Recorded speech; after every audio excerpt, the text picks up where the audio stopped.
everyone. Welcome to your newest episode of the Cosmic Matrix podcast with your host, myself, Laura Matsu, and my husband, Bernhard Gunther. And on this episode, we are going to be talking about organic humans versus transhumanism, the timeline split. So these two emerging timelines that we're seeing come as we deepen into our cycle of Pluto in Aquarius. So we're really going to talk about basically these recent developments we've seen with Neuralink, with the new Apple Vision Pro. So for those who haven't heard of this, Neuralink is this microchip that you can implant into your brain. They just did the first human trials. It's Elon Musk's project, and then you can basically control technology with your thoughts. And then the Apple Vision Pro is these goggles that you wear, which is basically like wearing a iPhone or a computer on your face. And it just came out, I think, a couple weeks ago now. So these are the new latest innovations in technology, in AI that we've been seeing coming out. It's been really accelerating as Pluto entered Aquarius. So it's clear the transhumanist agenda is really ramping up. So how can we adjust to these rapidly changing times without falling onto one side of the camp, which is like just embracing these and not seeing any problem with walking around wearing goggles on your head, or rejecting technology altogether? So we want to find the balance between the two and discuss what that could be in this podcast.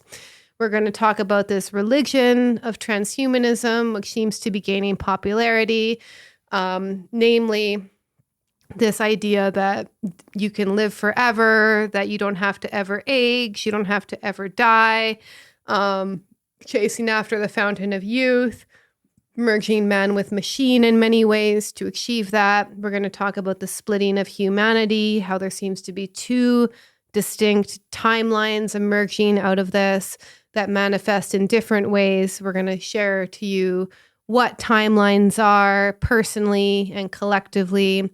How can we align with different realms depending on our own frequency and other aspects of our being and the choices we make? What are these two splits between these two main timelines we see happening right now? So we're going to call that organic humans and transhumans. Discuss more about the transhumanist agenda. And we're going to talk about the importance of embodiment and understanding of spiritual science to counteract this increasingly technological and transhumanist era. But before we get into that, just a quick announcement. We've had people ask us when the next round of Embodied Soul Awakening is, which is our 14-week program in psycho-spiritual self-work. So we plan on opening taking registration for people on the waiting list soon for the April round. So if you want to join us for the next round and you want to get notified when we first open registration, go to thetimeoftransition.com. So thetimeoftransition.com. And there's a link there to sign up to the waiting list. And if you do want to join us the next round, we do highly recommend signing up to the waiting list because we tend to sell out, I would say, close to 80, 90, sometimes even 100% of the program based on people who are on the waiting list alone, meaning we don't even have that much time to talk about it on social media or other platforms because we already fill it up basically based on people on the waiting list. So if you want to join us, go to thetimeoftransition.com and we're going to start another round in April. Okay, so where Excellent. should we begin? I think we need to define what are timelines. Yeah, so let's talk about this. Okay, organic humans versus digital humans, the timeline split or timeline reality split, as I've called it. Followers of my work know I have written an article about this very topic already 8 years ago, in 2016, called The Timeline Reality Split, Frequency, Vibration, and the Hidden Forces of Life. So you can check that out on my website, veilofreality.com. But what is it? Different timelines. Different timelines relates to different reality realms, right? People experience and based on their frequency, resonance, vibration, which we'll talk about, the level of being, soul being. It ties it a little bit into reality creation, but we don't want to confuse that with this oversimplified New Age type of reality creation of just thinking certain thoughts or aligning your emotions, thoughts, whatever, with certain desires. This is not what we're talking about, and it will become clear as we go along. But we inhabit basically different reality realms based on the so-called frequency, resonant vibration, inherent beliefs, level of soul embodiment, and also based on polarizations and the choices we make. Very, very important. And so there is a choice to be made. And we have talked about this before. And it's better to make the choice consciously because everybody is making the choice even consciously or unconsciously. There's no basically sitting on the sidelines. And just to set the stage, I really want to give props and quote Tom Montauk from one of his articles, which he already talked about back in 2005. His article, what was it called? Timeline Reality Realms. You can find it on his website too. And it goes as follows. The polarization phenomenon begins with mutual disinterest between individuals of uncommon paths. There may be confrontation and separation, or circumstance may simply bring a gentle parting of ways. But as time goes on and people gather in their most harmonious collective realms, the chasm between these realms will run so deep that eventually even the collective sharing of perception and experience will be severed. The learning requirements of each collective realm may become so mutually contradictory that they can no longer share the same space, the same timeline, the same density. That would entail a timeline split, each major realm following a different trajectory into the future that best accommodates the collective learning needs of its inhabitants. What tilts the cup remains to be seen. So it's interesting. I just want to comment on that. He wrote this back in 2005 and even asked the question, what tilts the cup remains to be seen? And it's very obvious, especially over the past 4 years, what is tilting the cup, which we've seen with the pandemic, this polarization between, even on some level, between extreme left and the right, but it goes way beyond the political level, but also especially with the medical treatment, COVID and all of that, what we have seen, that is part of this timeline reality split. And now, as Laura just mentioned, and we see it very obviously, that's the reason why we want to have this episode when Pluto moved into Aquarius, the transhumanism agenda, the technology is advancing more and more, and it's inevitable. Our reality will become more digitized. So basically what we're saying is that during COVID, we saw two very distinct timelines emerge based on people's beliefs, the choices they made, their level of soul embodiment, and there was a deeper chasm, as Tom Montauk said, between these two realms, that even the collective sharing of space, even being able to be around these people became severed. It became even more difficult to be around these people because there was such a wider chasm that wasn't there before. And I'm not saying that any person who fell for the agenda, I guess you could say, you can no longer share space with. That's not the case.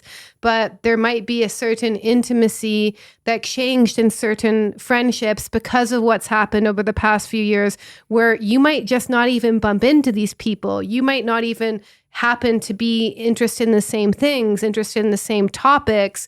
There might be even changes in level of being, changes of consciousness, which makes it so that you no longer happen to want to share space or even happen across these people. So this happens in more subtle ways and then more obvious ways via the choices we make, meaning, as I know for myself, for example, when I started getting into psycho-spiritual work, that created a bit of a split timeline-wise between my friends, my old friends and I, because I no longer could share to them about certain topics I was interested in. It felt like they were part of an old life. So I think a lot of people can go through this, not only in the past few years, but you can also go through this process on the path of awakening as your level of being changes, as your embodiment changes, as the choices you make, the interests you have change, and then you can almost enter a different trajectory than the one that you were formerly on. That's the way that I see it, is that timeline is like you're on this almost like single trajectory, that could go a certain way if you stay on that timeline, but then you make different choices, you get into certain practices, you do deeper inner work that changes your being, and all of a sudden you're on another timeline that puts you on a way different trajectory that you may not share with the people who the original trajectory were on the same trajectory as you before, basically. Yeah. Thank you so much for clarifying this. Very well said. It reminds me of something you wrote as well. You can be around certain people, but live in a different reality. What was that post you made once? It went very viral. It was in 2020. Never has it become more apparent than it has become in the last year that you could be standing next to another person and be in an entirely different reality. So that's basically it, on a different timeline. Yes, right? exactly. That was what I was alluding to. Exactly. So, and it becomes more obvious. And thank you for pointing out that this is also quote unquote natural process, the splitting of humanity based on spiritual evolution, even without the craziness which happened over the past few years.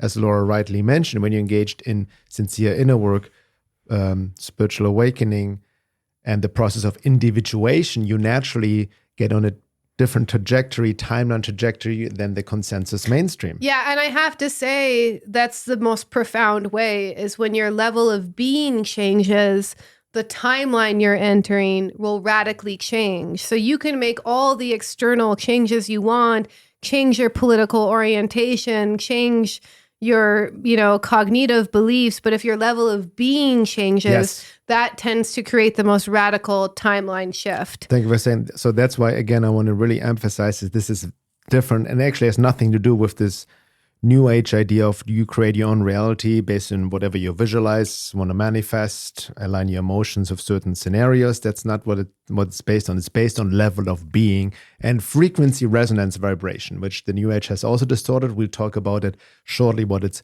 really about. But that's a key point. And I also want to say it's also, different timeline.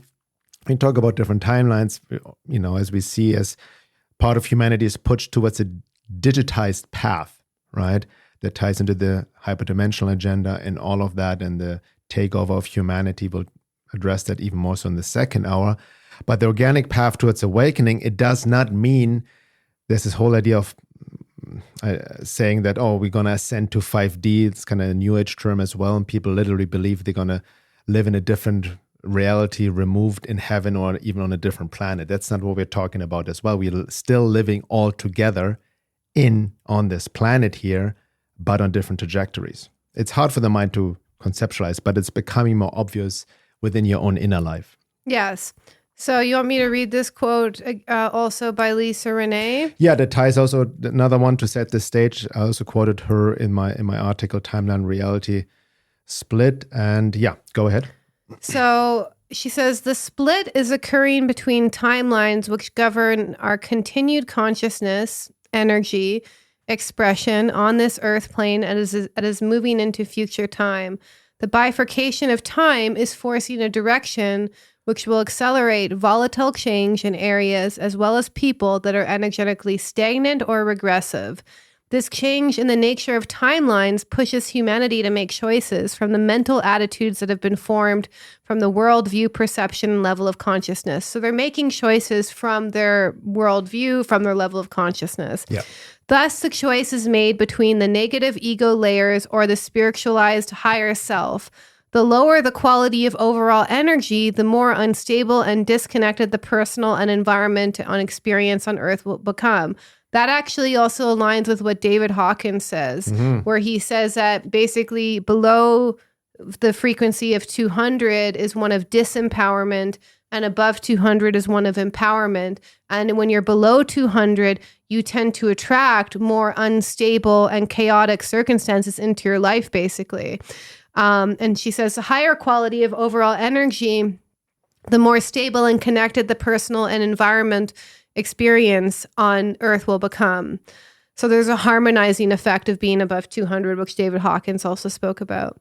That pressure of force being applied in the planetary energy field is resulting in accumulative intensity and extreme polarity amplification, When the extreme polarity of combined forces that exist together within a collective energy field reaches its apex, a split occurs. That's pretty much what we're seeing now. Yeah. This is called the point of divergence within the fixed point in the field in a range of possibilities of which a bifurcation of time transpires.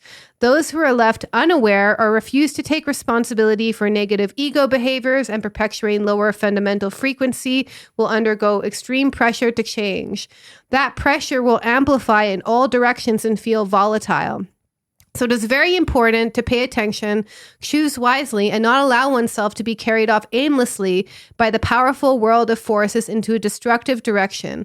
The choice is with each individual. Key point. So you can't do this for other people. You can do this within yourself. That's the key point.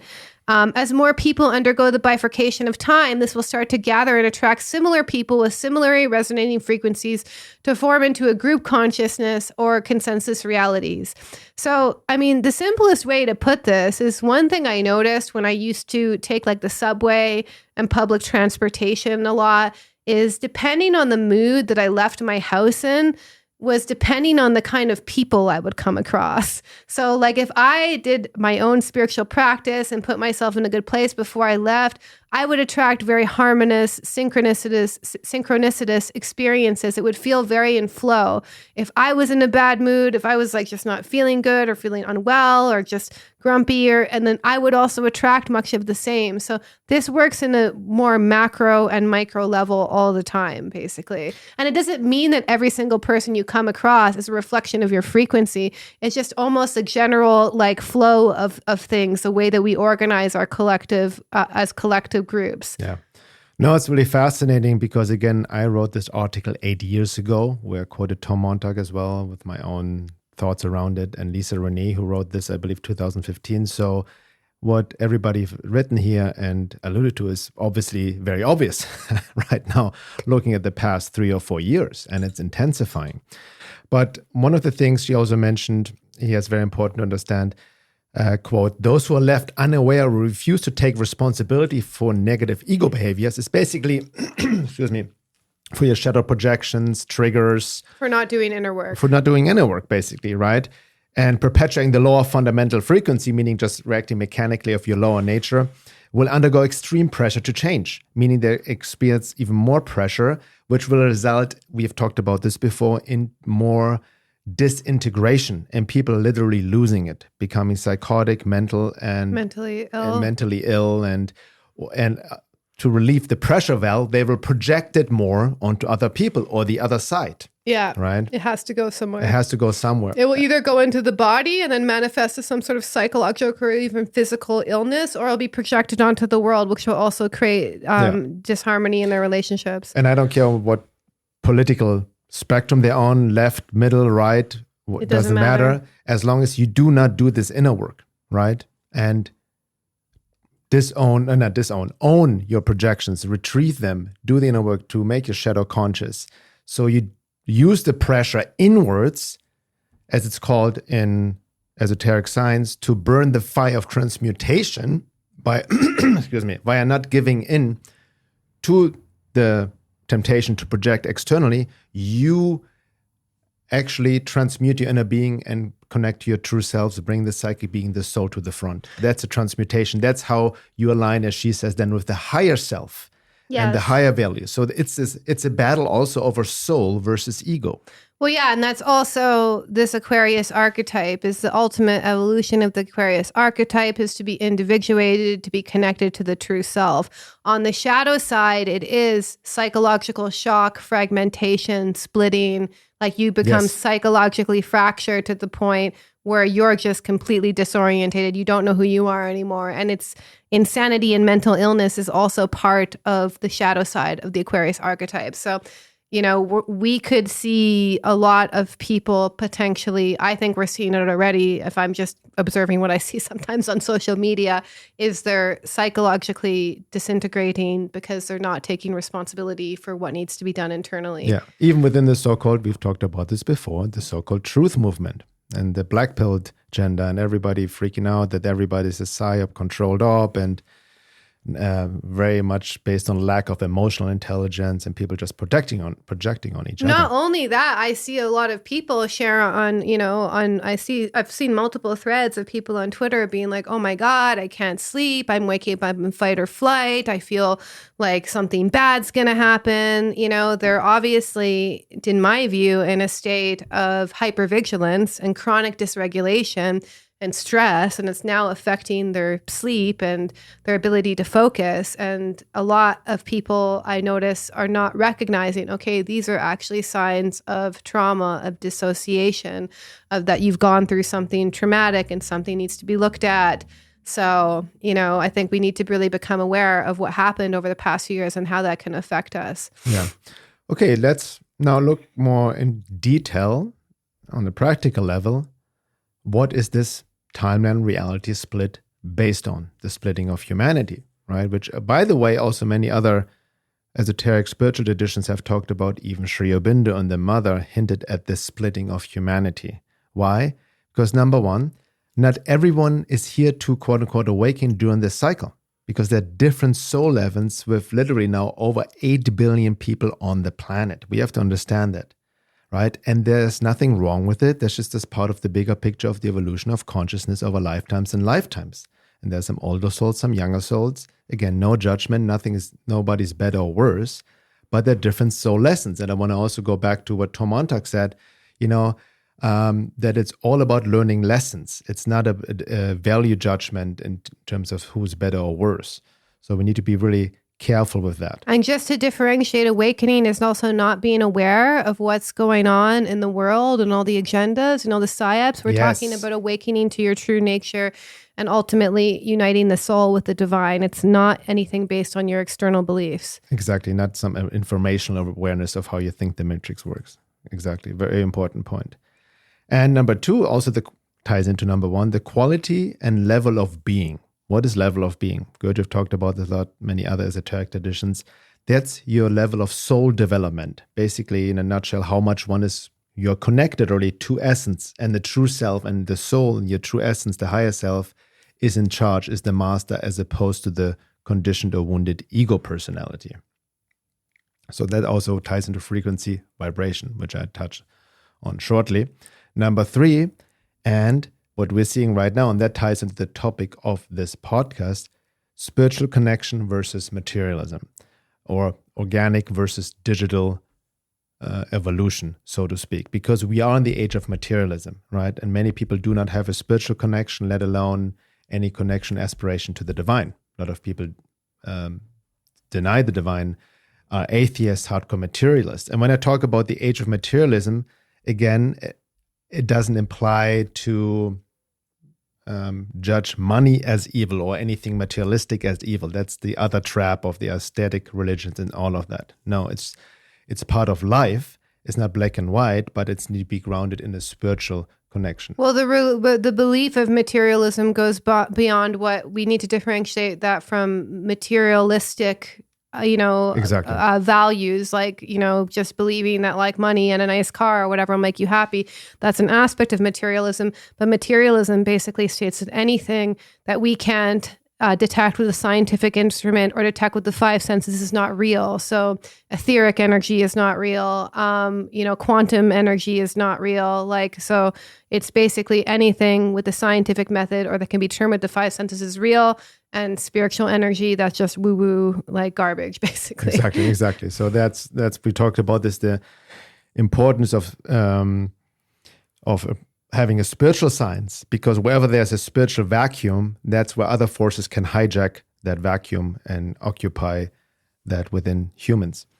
And last but not least, what is the timeline reality split based on? Also, the COVID mRNA vaccine and even future pharmaceutical medicines based on mRNA technology will get people more and more entrenched on the path of transhumanism, which this is a big topic in itself, and that will go deeper in part 2 of this podcast. And also, it's not just pharmaceuticals. I also want to say that I think that technologies like Neuralink, where you're literally putting microchips in and you're merging man with machine, yes, is really the ultimate goal, is to actually merge man physically with machine. Yeah, exactly. The more the body is altered through these artificial insertions in order to make the physical machine more quote unquote perfect, the more the soul will reject the body. And that ties into dislodging of the soul snatching, and the occult hyperdimensional agenda, which we'll then touch upon as well. But this is very important to understand, that the splitting is not just also based on some matrix transhumanist agenda and the alien invasion through our bodies, which I've talked about, but it's also a natural process. We have to really understand that, because again, not everyone is here to quote unquote spiritually awaken during the cycle. Right? At some point in the distant future, maybe hundreds and thousands of years in the quote unquote linear time in the future, collective humanity will all be awoken, in alignment of divine will, but we are definitely not there yet. Okay, so I've talked a lot about frequency resonance vibration, how this splitting is also based on that idea of frequency vibration. And obviously, this term in itself has different meanings based on different teachings, especially in the New Age. And I'm not talking about frequency, that you raise your frequency by just thinking positive thoughts and visualization, all of that. No. Your frequency resonance vibration is partly comprised of your conscious, yes, that too, thoughts, feelings, and impressions, but it is the vast minority. The vast majority that constitutes your frequency resonance vibration, which ties into a level of being, is comprised of your unconscious stuff, which includes your shadow, right? Based on Jungian work, anything you've suppressed, you're not aware of, the subconscious, including feelings you suppress and are not aware of. It is also based on unconscious beliefs you're not aware of, your unconscious karma, based on the universal law of cause and effect going over lifetimes, and universal forces acting through you, the forces of nature, other beings and forces that constantly permeate our being. It is also based on how much your soul or true self is able to come through. We talked about this before, right? Which you really have access to that and not make the ego personality run the show. So that's why I want to really emphasize that just changing your beliefs, thoughts, or emotions and trying to raise your vibrations with a smiley face or affirmations or just positive thinking doesn't really change your frequency vibration on a fundamental level. It can help to a degree working through resistance and whatnot. I don't want to throw the baby with the bathwater, but that's not what I'm talking about in terms of the awakening process, right? There needs to be a deep alignment and change of quote unquote frequency. So this is what I mean by frequency resonance vibration. Yeah, and your level of being dictates the timeline that you enter. Your level of being dictates the friends that you have, the situations that you encounter. Exactly. It affects everything. And this is not something that you just envision, or like, I'm just going to envision myself in 5D and being happy all the time. You actually do it by making what's unconscious conscious, seeing your conditioned patterns. If we're going to talk about individuation begins with a deconditioning process. So what are the ancestral patterns, the patterns you picked up in your family of origin, which are not in alignment with your true self? And it's about releasing those conditioning. Well, let me actually rephrase that. It's releasing the conditioning patterns that get in the way of the expression of your authentic self, and keeping the ones that serve you. So in the deconditioning process, you're also going through a sorting process. You're not just like throwing it all away. Maybe there's an aspect of your creativity, which you had since childhood, which you want to make sure you bring forward, for example. You don't just eliminate all these sources of conditioning. You go through them and make sure that they're ones that are not in alignment with your authentic self are you've gotten rid of. Okay, so what do you want to talk about next? Just to add one more thing to that, because think of it even logically. What's the part within you that vibrates on the highest frequency? It's obviously your true self, yes. Your connection to the divine, your soul being, your essence, self with a capital S. So how do we raise the frequency? It's not about, that's how this work gets construed. Then people work on the false self. They're trying to perfect the false selves or raise the frequency of the ego. They're trying to create a better false persona, exactly. Basically. But as you just rightly said, we need to remove all that's in the way of the true self. Yes, of the exactly. essence, and And I transmit think that. a lot of people actually get involved in both psychological and sometimes spiritual self-work because they have this perfect image of the person that they want to become. So they've created this perfect, idealized new false self to replace their old wounded false self. Yes. But it's still the false self. It's still not tapping into the authenticity of their true nature. So there's so many kind of side steps that I think that you can get on the way. And I think the path does get narrower as time goes on. But Ties into spiritual bypassing. you know, and I want to just really talk about these temptations too, because, you know, there's going to be this temptation that, you know, that they're going to offer us through transhumanism. Like, okay, what if you can live forever? What if you can have the perfect body? One thing I want to talk about, which a few people got very angry at me on Instagram for sharing about, is this AI relationship thing that we're seeing emerge. Not only can you get like an AI therapist now, you can get an AI guru, you can get like an AI, like any type of friend you've ever wanted. AI girlfriend. You can get it in AI, but now a woman actually, a Spanish woman, she actually married a hologram, and she basically created a hologram generated by artificial intelligence based off of her former ex-boyfriends to, in her words, satisfy all her emotional needs. And so she basically created profiles from all her past relationships and then created an AI based off of it. And she calls it AI Lex, basically. And so this is all about her relationship with this AI. She has an Instagram account called Hybrid Couples where she shows them cooking and dining together. So next to her is like an holographic. Exactly. And she even says in her own words, love and sex with robots and holograms are an inevitable reality. They are great companions and capable of expressing empathy. Just as phones saved us from loneliness and filled the void in our lives, holograms as interactive presences in our homes can take it even further. So she says really that she's exploring the possibility of creating a first mortgage to purchase a holographic companion, as well as a house designed specifically to live in with a hologram and human being.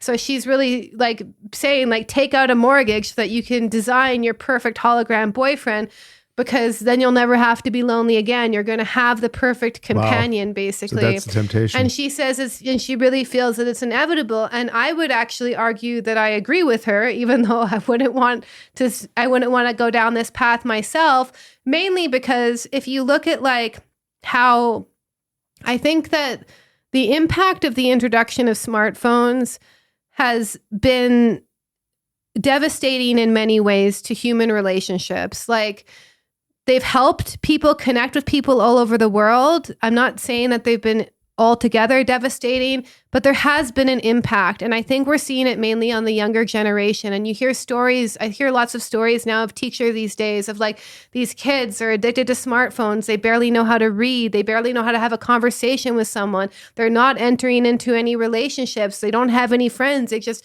play video games all day, or they're on TikTok all day. So people are already entering and replacing human relationships with their phones. This is just one little step beyond that, I feel. So I feel like we've already entered into this substitute world via being addicted to smartphones, being addicted to screens. This is just an inevitable step further, basically. So I'm curious, what made people upset when you posted that? They were just freaking out. Like anytime I criticize AI or I say what could be a danger of it, I get a bunch of people, honestly, in my view, infected by Wetiko, literally just attacking me. Like, how dare you spread misinformation? How dare you spread fear? Like, are you saying someone even pull out straw man arguments? Who said all AI is bad? I never said that. Yeah. So, you know, people, it's a very testy topic, I've noticed. And I don't know what it is. I personally feel from a spiritual level, there seems to be certain entities connected to this AI topic that when you speak about about it, it actually takes people over and they get very angry about it. Yes. And I never take a polarized perspective on AI. We use AI all the time with email, with search engines and social media. It's already integrated into our lives. So I want to be very clear, and I have been very clear when I posted about it. I'm not anti-AI. It's just when it comes to the point where I can see human relationships disintegrating and then AI comes in to take its place, I don't think this is going to be the path of happiness and fulfillment for people. Yes.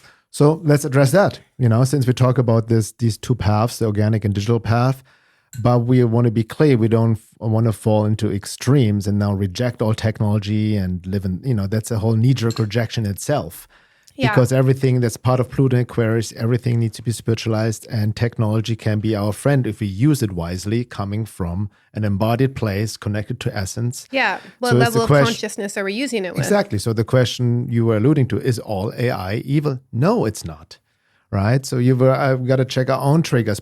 Some people are very technologically phobic, and then project their own issues into that as well. Yes. There's definitely dangers. We just mentioned some of them.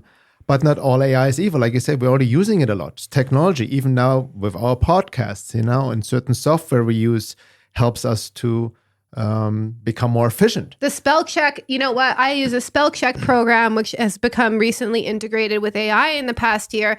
But that being said, I throw out some of the suggestions it gives me because it sounds too robotic. I actually think that the way that I write, which has a more personalized approach, sounds much better than a lot of the AI suggestions. So this is an example of you can use it. It definitely helps me with punctuation a lot, but I'm not going to take its word suggestions. A lot of the words that I use, it doesn't even pick up. It doesn't even get what I'm trying to say, especially if I'm writing about astrology or spiritual topics. So AI is not computing stuff that my own human soul and mind is able to compute onto the page. So there's limitations of it. I think that will improve with time. But as of right now, AI is not this perfect instrument. In fact, I can tell when people are writing things with AI on social media because it sounds very clinical and almost like a bit boring and bland. People use it for business copy pages, and it's very obvious, right? AI, no matter how much advanced it gets, will only able to mimic. It cannot replace the human soul, period. And the more you're connected to your soul being, the more you will know the difference. Having said that, it's not black and white, right? So we need to be careful not to demonize the whole thing and just get in a triggered projective identification kind of state of mind. Yeah, and I think it's important to already, as I pointed out, is look at our relationship to the technology that we have, already. Not even paying attention to the AI, there's a hugely social media apps literally get human behavioral specialists who specialize in keeping people hooked on the app to design the user interface on the app to keep you addicted, to keep you scrolling. So we have to literally work against people who are using our psychology against us to become not addicted to these apps. That's the main thing, is that they're addictive for a reason. They're addictive not because you have poor self-control, not because, of what some personality defect. They're addictive because they were designed to be addictive, because they want you spending most of your time on these screens. So it's important that we set boundaries and limitations on how we use technology. And I would say one of the most important things is fostering your human relationships. And that begins actually with your relationship to yourself. So if you have a healthy relationship with yourself, if you're able to be intimate with yourself, then you're going to be able to be intimate with other people. Yeah. And I think that's one thing that I see, especially in the younger generations, that they're losing, is they don't know how to relate to themselves. They don't know how to relate to other people anymore. And you see relationships actually taking the biggest hit of the technological addiction.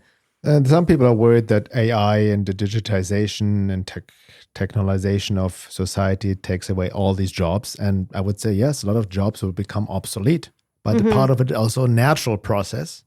At the same time, it also opens up immense opportunity for abundance, for entrepreneurship, for doing things you couldn't dream of doing a few years ago. We actually help people to become more independent in themselves to do their own work. If you're creative, if you can approach it creatively, which brings me to another point, the trap of AI, transhumanism, or even social media, what Laura just talked about, is if we become mindless consumers. So the question for you to ask is as well, do you consume more than you create? the way to counteract the transhumanism AI agenda and that digitized timeline is also to make conscious efforts to connect to your creative spirit, right? Which is connected again to your true soul being. And creativity, it goes beyond just the typical of just making music, art, or whatever, but being creative in life, in play, in your relationships, right? But you need to make an effort. So put the mirror on yourself. Do you consume more when you're on the internet, or do you create more? And maybe you need to step more into your creative spirit. That's how you also stay connected to your true soul being. And that's how you counteract the fake AI transhumanism, counterfeit version of yourself, basically. Right. Yeah, and creativity, is very powerful. I actually posted this quote by Marie Von France the other day on a Instagram, and she says, "People who have a creative side and do not live it out are the most disagreeable clients. They make a mountain out of a molehill, fuss about unnecessary things, are too passionately in love with somebody who is not worth so much attention, and so on. There is a kind of floating charge of energy in them which is not attached to its right object and therefore tends to apply an exaggerated dynamism for the wrong situation." So you have like this free-floating anxiety around you, and you're just like getting upset about what people say online. Like you're just wasting it on the wrong things, So a lot of us have this creative energy that we don't recognize, and we end up wasting it onto many like pointless things in our lives, And it actually also reminds me of this quote from Gospel of Thomas: "If you bring forth what is within you, what you bring forth will save you. If you do not bring forth what is within you, what you do not bring forth will destroy you," basically. Exactly. So bringing forth what you have to offer the world, connecting to your heart, putting your ideas into action, taking initiative, self-actualizing your creative gifts is actually the best way that you can use technology wisely. But what I see more people doing is kind of this free-floating consumption zone, just like desk scrolling, and like they don't know why they feel bad after a day of like scrolling on social media and just reading people getting angry and triggered. Yeah. So that alone is already the trap for transhumanism agenda. Yeah. That's already, we've been conditioned like Pavlovian dogs to accept the transhumanist agenda. I've talked about this before. One of the biggest epidemics is the diminishing short attention span. Yeah. Right? People cannot hold attention, focus anymore. And then I see a lot of people get upset and they complain, "Oh, I don't have enough money and this and that, and my life, I don't experience abundance." But they waste a lot of money. They have lost their ability to focus on what truly matters and engage in it to create something substantial and abundance and prosperity. Because for that, you need concentration, focus, and attention. And you gain focus in simple ways, but mainly like read a book for an hour, read a whole chapter, watch something even for an hour, like pay full attention. Don't be doing something else. Like listen to this whole podcast. Listen to this whole podcast. Like it's something you actually have to train, because when we're used to getting these little 90-second, tweets and of information, these little sound bites, our brain gets used to this little kind of dopamine wheel, these little quick hits of dopamine, whereas paying attention to something for an hour, you might not get the little quick hit of dopamine, but you'll get a hit of dopamine in the end when you complete it. So it's a more long-range dopamine hit. Yeah, exactly. And I think having boundaries on limits in technology, like I even for myself, like, I wish we were sponsored by this app, but there's this app called Opal. Opal, like the crystal, OPAL, which I installed because for those who use the iPhone app, you can put limits on certain apps. You can just skip it if you enter a password, way too easy. But this one makes it impossible to skip. You can set it. And so I highly recommend, if you're someone who spends a lot of time, getting that app and set certain points of the day. Like when I have to do focused work, I can do a focus session. 2 hours, I can't check any of the distracting apps on my phone, and I can make it unskippable, and I'm forced to focus on what I need to focus on. Yeah, ironically, I saw Huberman, obviously, many people are aware of the Huberman podcast, and I saw a video today, ironically, on Twitter, where he says that in order to really regain your ability to truly focus and have attention, to develop that muscle and maintain it, he said that adolescents and young adults should only be on the phone for maximum 1 hour a day. Wow, yeah. And adults for maximum 2 hours a day. Yeah. In order to keep the attention span high and the ability to focus healthy. I agree. actually. Wow, this is big. Yeah, right? I totally agree. Because he also said the same thing. He said people complain so much about not having success in their life, not making enough money, not and having this, enough time. or relationships and what, but they don't even have the foundational necessity of concentration, focus, and attention to give attention and focus to these matters. Exactly. And then look at how that shows up in human relationships. It's like if you can't sit with someone and pay attention to them and attune to them as they're talking, if you just keep getting distracted and keep wanting to check your phone, that also affects your relationships too. Sure. So, and then when they offer you a perfect AI hologram, it's going to be very alluring to have Exactly. okay, why the hologram doesn't care if I'm checking my phone, Yeah, and also, we talked about this before. It goes also into the filters, the apps, the whole idea of beauty is being distorted, and then the self-image, body dysmorphia. It's a rabbit hole. There's many right? aspects of this. Yeah. So, but anyway, so what it comes down to, that the splitting of humanity is happening without a doubt. It's happening. And we go deep into this in the second hour. We just now talked about understand the concept of frequency, resonance, vibration, because that will determine your FRV, what realm you inhabit. And it will also draw you to certain places. Will you repel you from certain places or certain people? And it goes, ultimately, the higher your frequency, resonance, vibration, the more you're connected to your soul being, your essence, the more you align with divine will and your deeper soul purpose. And you will be actually very much supported, and you will actually do create more harmony within yourself and the world. Yeah. And this involves actively engaging in psychological and spiritual self-work.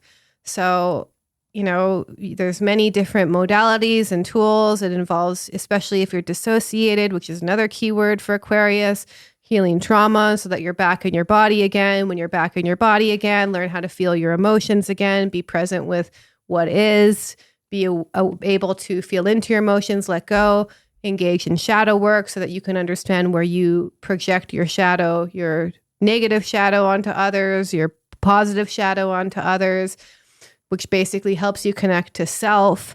And connecting to self will make you understand your soul purpose. Like a lot of people, like perfect strangers sometimes ask me, what am I supposed to do here? What's my purpose? It's like, I don't know. You need to actually go inwards to get to know yourself to find out what that is. No one else can do this for you.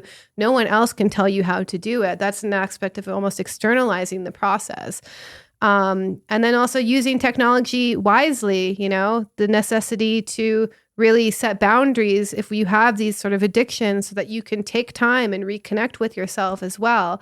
And it's really bringing forth your true nature and then ultimately connecting to the divine and developing, there's a necessity to understand spiritual science, even psychic arts to counteract the materialistic age.